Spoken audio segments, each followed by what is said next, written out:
If you're hiring people and you need to micromanage, you're not hiring the right people. You need to trust them and you need to give them autonomy to do their jobs, and you need to value what they bring to the table. And the minute you start micromanaging, you ruin all of that. You take that all away. You take away their motivation, you take away their confidence, you take away the value that you would receive by listening to their ideas and integrating some of their experiences. So I think micromanaging is the quickest way to kill a leadership respect level. Welcome back to the High Ticket Systems podcast. Everyone, please welcome the one and only Christine Perkett. And everyone that does not know, Christine is actually the co-founder of one of the previous guests that we've had on. The guest's name was Michelle Baum, and you're the co-founder of the Nova Method, correct? Yes. Perfect. In communications and PR for B2B tech companies. Amazing. And you, I guess, what led you into this field originally? Oh, that's a good question. So when I was, I think, a junior in college, I went to a PRSA, Public Relations Society of America, Student Society of America conference. And I wanted to get into the sports PR track, but it was completely packed. I couldn't even get into the room. But what was open was a tech track. And so I popped in there, and I remember being absolutely fascinated. This was a long time ago, but absolutely fascinated with the speaker and her experience and her talk about the future and how being in this industry was up and coming, and you get to see all of the new innovations before the world knows about them. And I just fell in love with the idea, and so finished my degree and promptly moved to Boston to get a job with a tech PR agency. I love sports. I'm not sure if you have a sports background, but it would make sense as to why women want to go into like sports media or sports publishing or a publicist maybe. Yeah. But the way that you explain it right now, it kind of sounds like the tech side of things enabled you to be on the forefront of all new things happening in the world and in business. Yes. I love about agency life. So you can be in tech PR and be in a corporate position. I happen to be in an agency for my entire career. And the reason I love it is because I get to work with a lot of different technology companies, a lot of startups that are creating the way the world works in the future. And I get to learn about those things generally before the public does, and help to shape the narrative that will resonate with the public or with a B2B buyer. And it's just constantly exciting, constantly new information to digest and work with. And also I get to work with a variety of different executives across different industries. So I love that too. Absolutely. And on the topic of you moving to Boston, you actually grew up in a kind of a small Midwestern town, and you moved to Boston only knowing one person, and then launched a fully virtual PR agency in the late 90s. Yes. Way before remote was even a thing. I guess what led you to be so convicted in that business model, or what enabled you to have that much confidence in your own work to kind of work remotely before it was popular how it is now? Sure. So I actually moved to Boston. I worked for a year and a half in a tech PR firm. Then I went corporate for a gaming company back when games were on CD-ROMs. And I worked that job for a very short period of time because I love the agency life, like we just talked about. And I looked at what was working and what wasn't. And it was the dot-com boom. And there were a lot of startups with venture-backed funds. So they had money to spend. And the boom was so booming that they couldn't even get calls back from the PR agencies that did exist. So I saw a gap in the market that could be filled. I saw an opportunity, but then I also had to think about my own resources and what I could afford to do and how I could differentiate. And I decided that part of what wasn't working in agency life is that there are a lot of junior level executives that come in and do the execution, while the senior level executives are the ones that meet with the client or prospect and create the plans. And there was a little bit of a disconnect there also. So how could I solve all of those problems? And I had a lot of great sort of middle managers at my agency job, and they were struggling with work-life balance. So all of those things combined, I thought, well, I can offer senior level people an opportunity to do what they're doing, but from their home office, so they can have a better work-life balance. I then have a senior team, which helps me differentiate from other agencies. And I just went for it. I just have I have an entrepreneurial father. I had a pretty entrepreneurial mother, and we're risk takers. And I just decided I'd take that risk. And that was about almost 28 years ago. So Did you ever have doubts it wouldn't work when you first jumped off that ledge, so to say? So to say. absolutely, because I had to meet with prospects and explain why we were still a viable option for them, and why working with a virtual agency would be advantageous.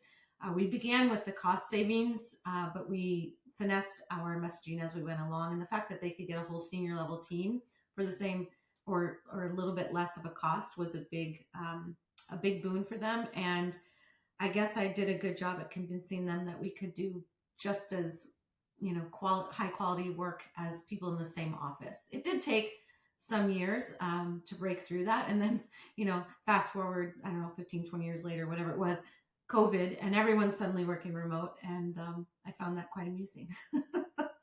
When you did branch off on your own, did you immediately bring the team with you, or did you first kind of trial and error everything on your own, and then after you kind of found, I don't know, like some success or like some momentum, then you brought the team with you? I started as a consultant probably for a month or two, and then I immediately started hiring other consultants.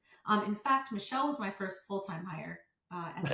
That's so cool. Yeah, so we started our careers together, as she told you when she interviewed with you, which was great fun. We shared an office overlooking the Charles River in Boston. And then, yes, she joined me at Perkett PR, which was my first agency. And she was my first hire and worked with me for just about 5 years. And then our lives went a little bit physically different locations. But at the same time, we had parallel paths. We were both had our own small boutique firms.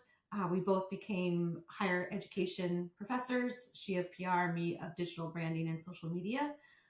So it's kind of funny how we sort of stayed on parallel paths, but yeah. No, that really is, and it also sounds like a lifelong friend, no matter kind of what happens, Yes, with the rest of our lives, which is super cool. Everyone needs kind of that ride or die person, one might say. that's right. Yes. I am a bit interested as well in the desire to like teach at university. Not a lot of people have that desire or the bandwidth to do that.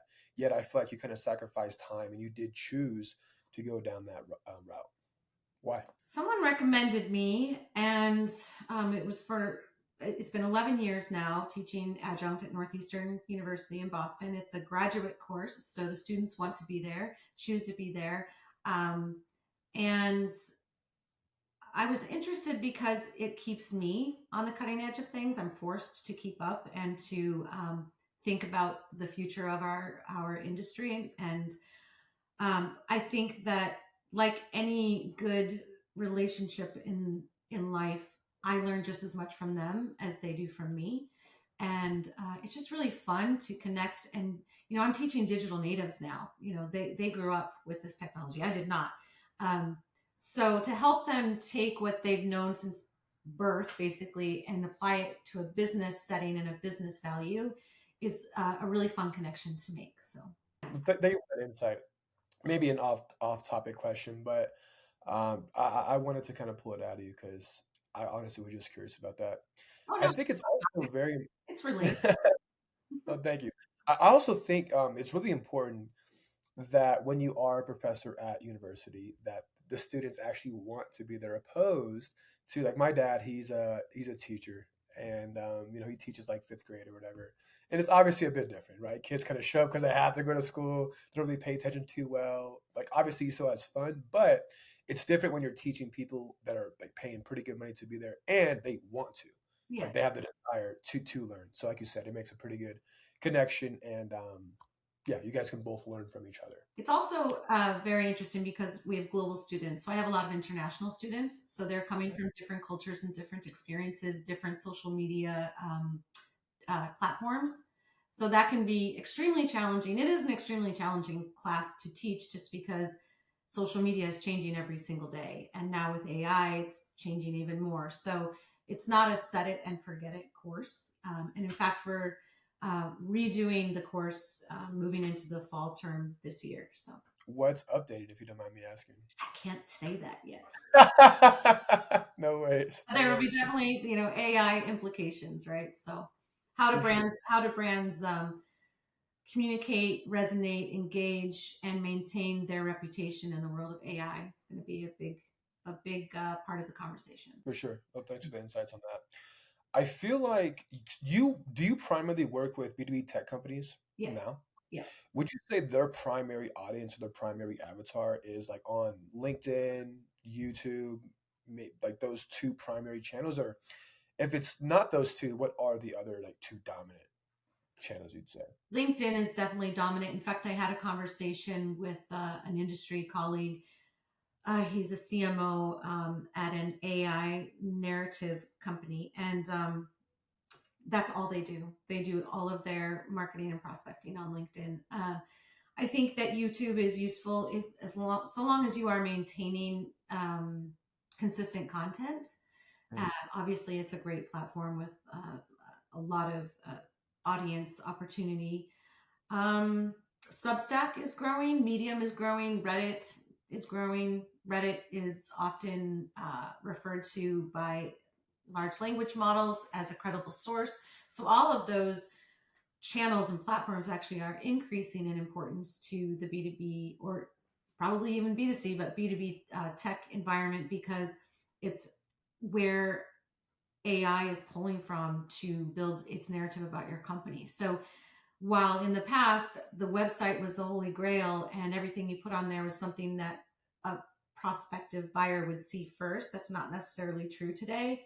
I mean, even if you go Google something, right, you're getting the AI overview. That's the first thing someone will see. And if it's not interesting enough or relevant enough or resonating with them, they may never see your website because they're not going to click through. They're going to go to the other sources that are also surfaced. So I don't know if No, that. yeah. No, it did. Great insights and great pointers there. I think if you are a B2B company, I would heavily invest time, effort, and energy, of course, money as well, into AI SEO or GEO or LLM SEO. If you're a B2C company, I don't think it's as relevant to you. Is it relevant? Yes, but not as relevant as a B2B company. Because, like, my parents, as an example, they do not go to Chat or Claude or any other LLM to look up anything, to be honest with you. Okay. They always go to Google. However, I have purchased probably dozens of products and services, SaaS products, from using Chat, using Claude, and those LLMs saying, "Hey, because you're working on X, you should purchase Y product over here." And it tells me all of the relevant information I need to know directly inside the LLM, Yeah. opposed to going to their website, trying to read everything for myself, click through all the different buttons that they have. The LLM just tells me exactly what I need to know in a matter of seconds, which is fantastic. On that topic, I does Google own Reddit, or is Reddit its own company? I don't think Google owns Reddit. I think Okay, Reddit's its own company. Like okay, Ask Claude or ChatGPT. right. That's funny. I say that because I know, like you said, Reddit is LLMs lean towards Reddit for uh, like authority, right? Yes. For whatever reason, LLMs trust whatever's on Reddit, which could be false or factual. However, it trusts it pretty domineering. With Substack, I've heard of that, but I don't necessarily know what Substack is. Can you please give me and the audience maybe some more insights on that? Sure. Well, it started out more as a writers community where artists and creatives and writers were finding a new place to share their work and connect with other creatives. But it has been growing in popularity. So now we're seeing a lot more B2B and B2C activity, brand activity on there. Um, so it's kind of like a modern day Tumblr, if you will, a new place where you can share your content, you can write thought leadership pieces, you can connect with others. The algorithm will surface you depending on what you're writing about. Um, I think that it's very, very, very new to B2B brands, just exploring. Like we are just starting our own. I don't even think that I've posted up on it yet. We did create the account, but we're just getting to get our insights pieces on there. Um, so it's another new platform for really writing interesting content that, again, keywords that will be surfaced not only in SEO but by in the AEO and GEO world because it pulls from these platforms that it considers third party and credible. So it's kind of like Artificial intelligence, LLMs, are kind of like, you know, back when I started in this industry, I used to say it's one thing for you to stand on your soapbox and say, hey, look at us, like this is our product and service, and aren't we wonderful and great? That is true some of the time, maybe most of the time for brands, but it always carries more weight when a third party agrees with you, right? And that's why I'm biased, absolutely, admit that. I think, PR has a different weight than an advertisement, and an advertisement is your soapbox. Not that it's not important, it is, because it's your narrative, very specifically controlled and written.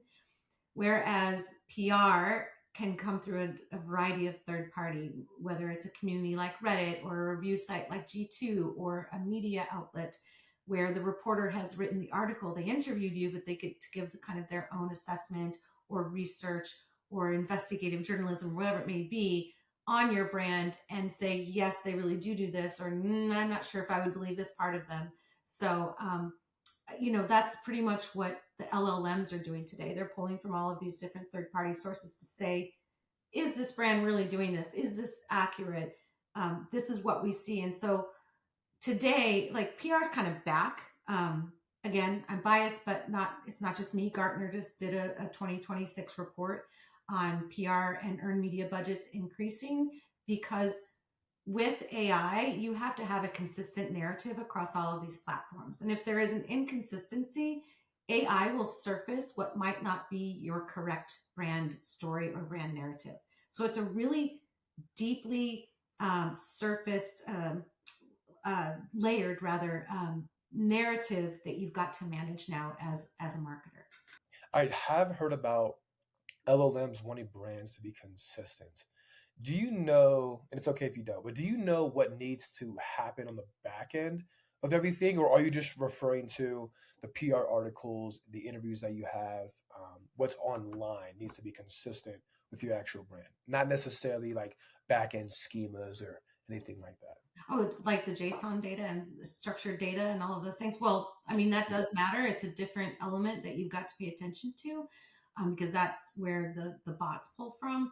What the bots see on your website, for example, is different than what a human sees. So we help brands structure their data and also add things like an FAQ that is specific for AI, specific for LLMs, where the FAQ for a human that's reading it is different. It's um, the FAQ for the bots sometimes isn't even visible to the human eye. It's just a page that's hidden, but it has all of the right language and the right data on it. Thanks for that insight because I recently started messing around with Geo and AI SEO for my website, and they're two different pages entirely. The LLM FAQ is not visible at all. It's literally just for the bots to pull information from to output that into whatever LLM the user is on. A follow up question for that. I hate when I forget the question. That's okay. Um, it Hey, was on the topic of, yes, earned media and how it is a trusted authority figure, not an advertisement. The best way that I can kind of correlate this in my world is like your customer or your client vouching for you, not even vouching for you, just stating their honest opinion about your product or your service. It's going to say all the good things that you did right. It's also probably going to say all the bad things that you did wrong. However, it is not a salesperson, it's not an advertisement, it is a customer or a client. And it is the truth, an honest review, which I think is kind of like earned media with whoever the outlet is. Would you kind of agree that that's kind of similar? yes, yeah, definitely similar. Yeah. Okay, They're cool. fact checking, right? And they're pushing you and they're playing devil's advocate and asking you questions that are above and beyond just what you do in your box. They're looking at the whole industry and they're looking at analyst reports, and they're bringing all of that into the fray, they being a journalist, and creating a sort of a larger story and where you fit into it. Whereas when you're talking about your brand on your website or to a prospect in a sales situation, you're just really focused on you and what you can deliver to them. So I mean, both are important, but yeah, different. Okay, thank you. And then with C depth, that was your SaaS product, right? C depth, yes. You did? Okay. Yeah, so you built a SaaS product because your own agency couldn't really prove PR's business impact beyond vanity metrics. So you started with a Google Sheet that showed niche trade pubs were outperforming national mentions. At what point did you realize that internal tools were actually a product, and what was the hardest part from going from the agency founder to SaaS founder? Because I'm sure it's You vastly did different. your homework, Jordan. The fact that you mentioned the Google Sheet is amazing. Yes, so we created an algorithm internally at our agency to help score media and to help clients understand that the media that resonates with your buyer is what's most important, not necessarily what has the biggest audience, right? Because the audience can be as vast as the ocean, but if there's not one buyer in there, does it really matter to you? Awareness is important. Obviously, we are all about awareness and amplification in PR, the top of the funnel. But if we could show impact of smaller publications or even niche blogs or a Substack driving traffic or interest or buyer intent, that's important. So that's how we started with it, and we did just do it through a variety of means, but ultimately delivered in a Google Sheet for a long time. And we worked with a lot of SaaS companies, and so this is part of what I was saying to you earlier about why I love working with technology companies. I'm always inspired. I'm always getting new ideas. And I was like, well, why couldn't we productize this? So I met with a variety of mentors in my network, business like CEOs, business leaders like CEOs, investors, uh, lawyers, financial experts, and said, I just asked their opinion on whether we should keep this here or productize it. And ultimately, I was it was suggested not to only productize it, but to take it out as a completely separate company. So that's what I did. And the biggest challenge was how to make that switch and not abandon where I've built my career. Even though it was related, it was a scary jump to make. Ultimately, it didn't turn into my new career. We spent 5 years building the product. We had paying customers. We had great investor meetings where they said, yep, you have an MVP, you have a product that's being paid for, but we don't think you're going to grow fast enough. And so ultimately, we didn't close the level of funding that we wanted, so just wrapped it back into the agency. And that was a big challenge, trying to raise funds. That would probably be the biggest challenge, but also how to maintain my career expertise and respect and credibility while also trying to build a new startup, if that makes sense. No, it definitely does. And I could imagine, sure, being told no, either in a sales situation or even from a venture capitalist point of view. How did you handle that mentally, even physically as well, and with the family to not let, that negative decision from a VC kind of bleed over into your personal life, etc. I guess how did you handle that emotionally? Emotionally, definitely dealing with imposter syndrome. Like maybe I don't know what I'm doing. Why am I not worthy to lead a company that gets investment? Especially because there was a male-founded company that did the exact same thing that launched a couple of months before us, and they did receive funding, and they eventually were acquired. So that was a little frustrating. Tried not to go down the path of female founded versus male founded, but there are facts that we still only get 2% of venture capitalist funding, unfortunately. And this was 13 years ago. So it hasn't gotten any better. um, so that part was a little frustrating, but you just have to focus on the lessons learned and how you can apply them to the future and keep moving forward. There's nothing that will like pay attention to the lessons that you learn, but there's no sense in living in that past and staying stuck there. So here I am with my fourth company, the Nova Method with Michelle, and applying those. There are a lot of lessons that you learn in those conversations. Just having conversations with VCs alone was quite enlightening and interesting. And it helps us in our daily work because we do work with a lot of venture funded startups. So I feel like it gives us an advantage as a communications firm that I've been there. I've been in their shoes. I know what it's like to try and build a startup. I know I know from experience a lot of their challenges, not just from speaking to them. Man, thank you for opening up about that. I know it's definitely not easy, and sorry to hear about the fact that only 2% of women kind of get funded. I'm just gonna say that's bullshit. I don't understand why. I think the world is changing, maybe not as fast as you and I probably both want it to, but I think it is changing. Well, I And appreciate that. Thank you. on the topic of resiliency, so you've been through a lot, right? Obviously, getting told no by VCs, the dot-com crash, 9/11, the '08 financial crisis, and most recently COVID. So you talk about resilience being a movement and not necessarily just surviving.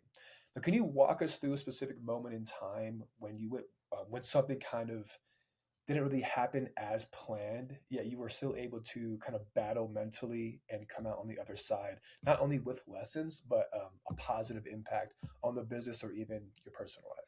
Oh, goodness, Jordan, there are so many to choose from.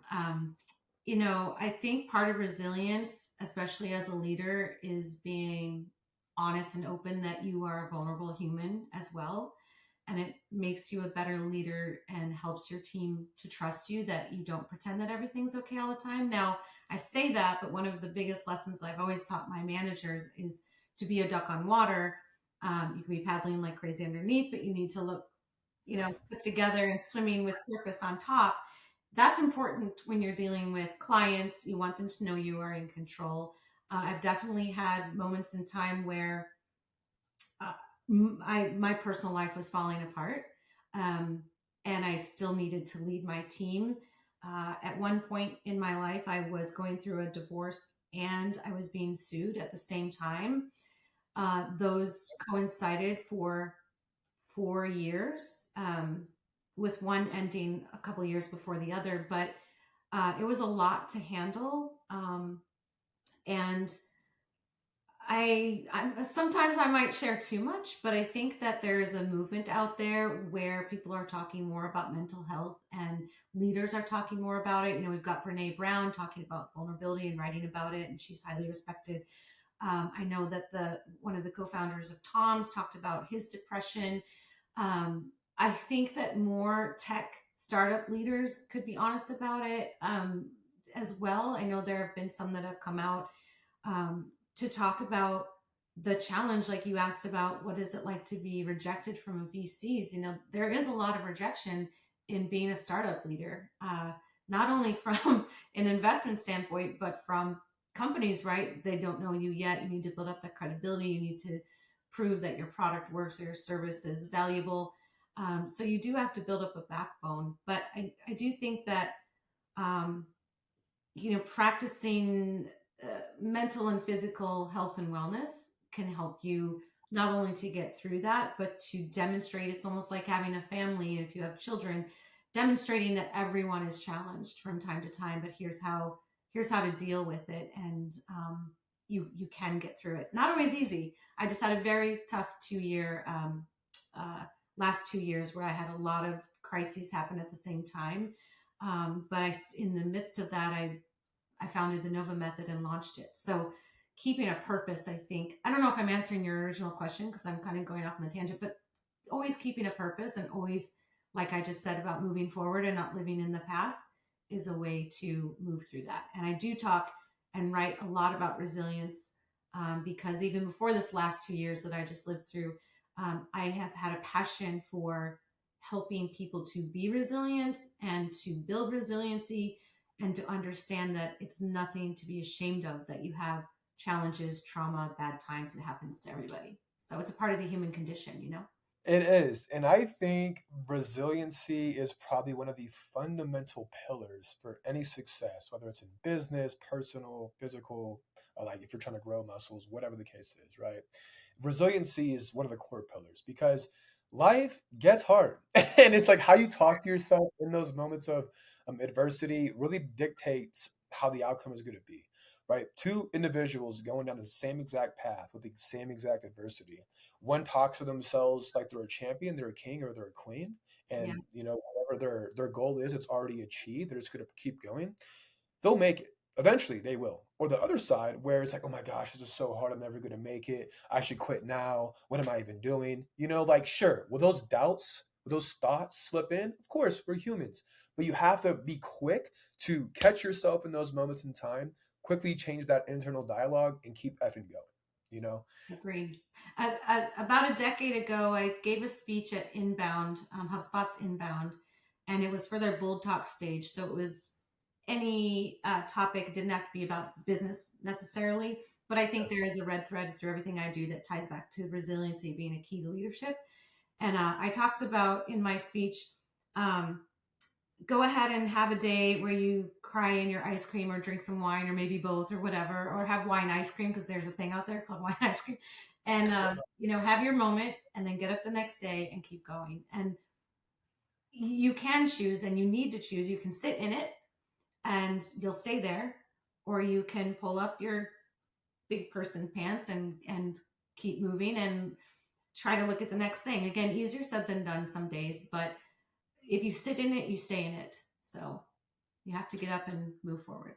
Thanks for bringing that up. And I'm going to be really open and candid with you. So I recently broke up with someone who I love very dearly, I'm sorry to and hear it sucks. that. Yeah. Monday through Saturday, I work. I tend to be pretty okay. Sundays are rough because I don't really work on Sundays. I still Yeah. at the gym. I try to go outside and enjoy the sun. But like those are the days where I eat my ice cream, I drink my wine, or whatever the case is. And I kind of whatever soak in the feelings. But Monday through Saturday, I'm pretty okay. And to kind of open up some more about resiliency, I played baseball for a very long time, also at a very competitive and high level. I suffered a career ending injury where I had people in my corner, scouts, coaches, obviously parents as well, saying, if you keep going, you'll definitely play D1, if not get drafted out of high school. Which I'm like, cool, that sounds like awesome. Or that sounds like fun. Well, didn't happen. Again, suffered that career-ending injury. Third year in high school, try Oh, to heal, try to bounce back, just didn't happen. Wasn't the same. So after high school, I fell into a really, really severe like depression yeah. where I didn't want to do anything. I'm like, I basically had an ego death, simply put, where I Yeah. devoted my entire life to one thing, and it did not work out. It's like, what the hell do I do with my life now? And became an alcoholic, literally not a good human being, I would definitely admit. But we're sober now. We are very, very happy besides the breakup. Happy with myself. Well, that's the And most important part, right? yeah, Everything yeah, else comes from that. So keep going with that. Go on. I appreciate that. And basically, long story short, where I'm going with this is you have to have resiliency, whether it's sobriety or in business, right? Because there's going to be times where shit gets hard because it's life. Shit always gets hard. But you have to like literally mentally battle back from that. It's not necessarily the physical strength that we have to endure. It really is like 95% mental. And I think the willpower is a very strong thing. Some people have amazing, strong willpower, others don't. So, with that being said, the question becomes how can you coach someone that maybe has lesser strength from a willpower perspective to kind of coach them and help them to really, really cultivate their resiliency skills? Well, I think a lot of going back to the human condition, a lot of what we deal with is that whole imposter syndrome and self criticism. We're hard on ourselves. We really are. And, Yes. I think we can help each other by sharing more of what we see from the outside. So, if you see someone that you admire or you're admiring their work or you're proud of them, tell them because it does matter and it does make a difference. But when you're coaching someone, that's part of the role is to say, this is what I see from the outside, or this is what the outside world is seeing. And to help them remember the nuances between, and again, it depends on personality, right? I have ADHD, so I really can like obsess about certain things where other people might not ever think about it, right? Like they're not noticing. In fact, I just had this conversation with my son and his two roommates last night. They're or in their early 20s, and we were talking about how you can obsess about thinking that people are paying attention to this, but the truth is everyone's really just thinking about themselves.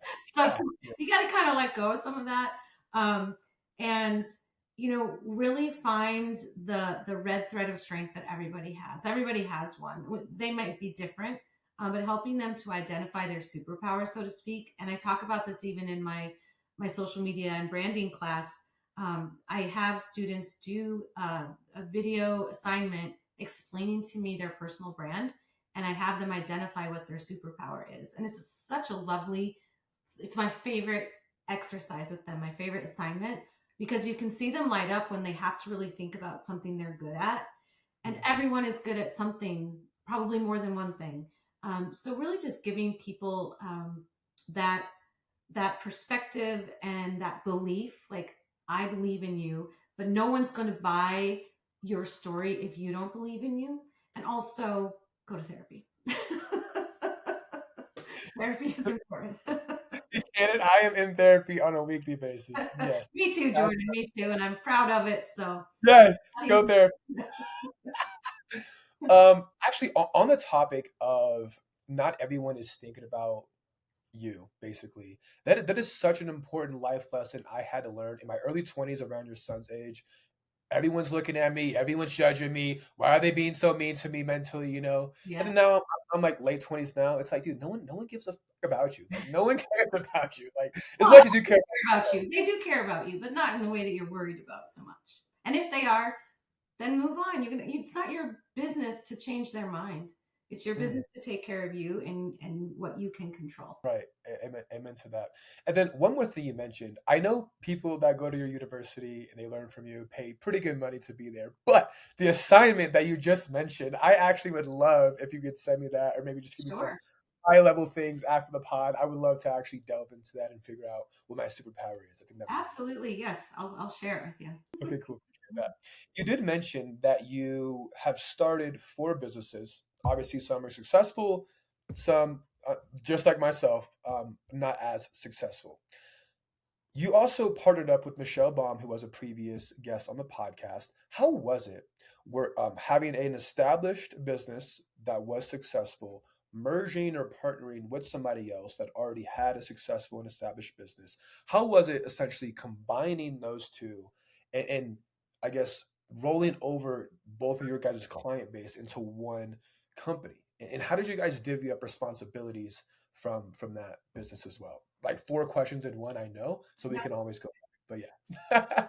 So it's a good question. I love it. And I love to be able to share with you why and how and what we do. We found ourselves physically together for the first time in many years. She was in Boston because her niece was going to run the Boston Marathon. And so we had a bit of a reunion. And just in catching up in person, talking about life, we found ourselves at similar crossroads of motivation and, our agencies and where we had taken them and the things that they'd been through. There were a lot of similarities. And I think she told you this, but she called me like a week later and said, I want to talk to you. We find ourselves both needing new motivation and new, what's our next act in our careers? We're both at the same space. And so I'm either going to convince you to partner with me and create a new agency and bring both of our superpowers together, because she was still focused on PR and I had expanded my agency to more marketing and PR, marketing communications and PR, and digital marketing. And so we had enough of a differentiator at that point that it would make sense to bring them together under one roof for our clients. But she said, I'm either going to convince you to partner with me or I'm going to start an alpaca farm. And I know nothing about alpacas. So I really hope you'll say yes. And I had never thought that I would take on a partner, but I was ready. The timing was right. It was honestly kismet. It's just the universe was like something new. It just worked with my personal life. And so I said yes. And, I think the reason that it works, we're meeting, we have a scaling mentor that I meet with every Monday. And today it was the 3 of us. And we were just talking about how Michelle and I we're very type A, very independent, have had our successes and our challenges, but we bring different things to the table that just work. I am a risk-taking entrepreneurial mind. I think big picture, big vision, future. Michelle says, that's amazing. How do we make it work? So she brings me back to earth, and together it just works. And that's actually, we're working on some exciting developments right now. I can't share what they are, but just in a way to merge what's happening in our industry, marketing, communications, and PR with, the advent of AI and what we need to be thinking about as a brand, as well as what our clients need to be thinking about, and how to marry those two things with all the changes that are happening. So my thought is, again, next step, ahead of the curve, risk taking, try something new. And she says, okay, how does it actually work? So the relationship is quite, I just think it's amazing, and it works for us and it works for our clients. She manages the daily account teams and the clients, and I'm responsible for networking, relationship management, business development, sales, partnerships, things like that. And she does a lot of the operations as well, hence her COO title. Gotcha. Okay, thanks for the context there. I think you do, if you were to have a partnership like that or a co-founder like that, you guys need to have obviously amazing assets, but the way you think needs to be different. Because if you both thought the same, if you guys were both like, this is a great idea, let's go to outer space as an example, right? It just wouldn't work as well as the dynamic that you currently have with Michelle, right? Yeah, I'm just like you. I have crazy ideas, always at the wazoo, ideas every day. I don't have a co-founder or anything like that, but I have a therapist, and they always kind of bring me back to earth with, okay, how actually are we going to make this happen? right, So I think right. that's a healthy Yeah, we're kind of balance. like yin and yang. So it's definitely been a good experience. We're only coming up on a year since we launched. We launched in May of 2025. So, we're still an early brand, but we have 30 years of experience each, and then we have a very senior team. So it's working so far, and it's exciting. It's a crazy time right now. I mean, the world is crazy. So if we can navigate this time, it's kind of like what you mentioned earlier. You said 9/11, the dot-com crash, COVID, 2008, which was a nightmare, uh, going into 2009. So maybe this is like the next big challenge. And we were just talking this morning that if we're navigating through this as a new brand, that we can only go up. So it's a Yeah, crazy time, but it's also an exciting prospect of, our future. absolutely.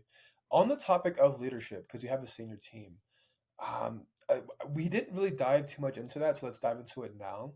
I guess, what are your insights, perspective? Like, how does one become a great leader, right? How does one build trust with their staff? How does one build trust?